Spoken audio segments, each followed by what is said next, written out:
DXMUFM brings you Newsbreak.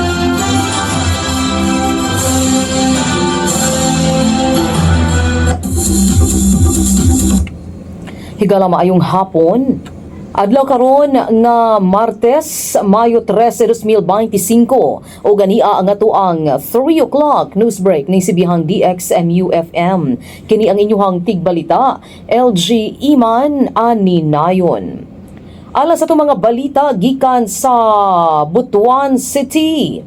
Proklamar na sa City Board of Canvassers ang mga midaog nga mga kandidato sa Butuan City nga parehong ilalom sa local party nga Team 1 Butuan. Giproklamang mayor si kasamtangang Vice Mayor Lawrence Limuel Fortun o Vice Mayor si incumbent City Councilor Reynante Disiata. Mao'y giproklamang nga Vice Mayor samtang re-elected usab si Congressman Jose Aquino II. Giproklama na usab ang mga midaog pagkakonsihal nga pulos miyembro sa Team 1 Butuan.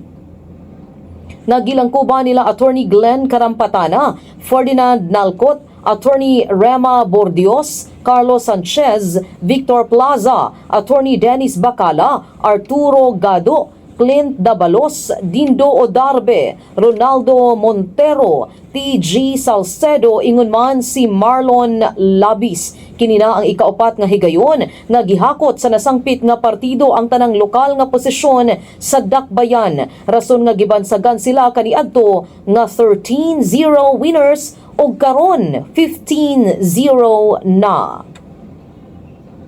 Sa Cagayan de Oro City, hingpit ng deklarado isip re-elected winners sila City Mayor Rolando Clarex Uy, City Vice Mayor Jocelyn Rodriguez, 1st District Congressman Lordan Suan ug 2nd District Congressman Rufus Rodriguez sa May 12 election sa syudad sa Cagayan de Oro. Kini humantag sa tagsagipang proklama ni Commission on Elections District 2 Officer Attorney Ramil Akul ang maong mga opisyal at ubangan sa ilahang political supporters sa City Board of Canvassing venue sa City Council sa syudad kagahapon sa buntag. Kung kaganina matud pa sa buntag,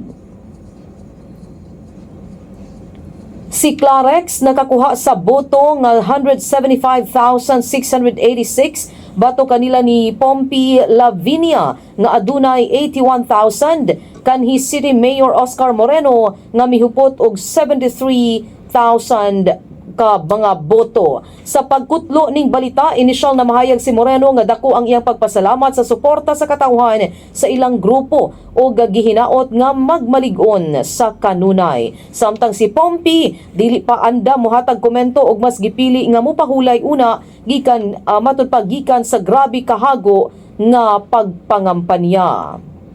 Katapusan sa atuang 3 o'clock news break, magkasunod matud pa nga gipatuman sa mga kumpanya sa lana ang ilahang pagkunhod sa presyo. Kaganina lamang alas 6 sa buntag nagpatuman og 30 centavos nga kunhod sa presyo sa matag litro sa gasolina, samtang ang diesel adunay 90 centavos nga pagkunhod sa matag litro niini. Aduna usab 1.25 nga pagkunhod sa matag litro sa kerosene. Pipila sa mga nakitang hinungdan sa Department of Energy ang pagkunhod matud pa sa presyo sa lana, mao ang pagtaas sa produksyon sa lana sa mga organization of the petroleum exporting countries ug ang dili pa masiguro nga trade wars tali China ug Estados Unidos. Higala mao kana ang atoang 3 o'clock news break ni sibihang DXMUFM. Kini ang inyong tigbalita, LG Iman ani nayon of DXMUFM 88.9, your development radio.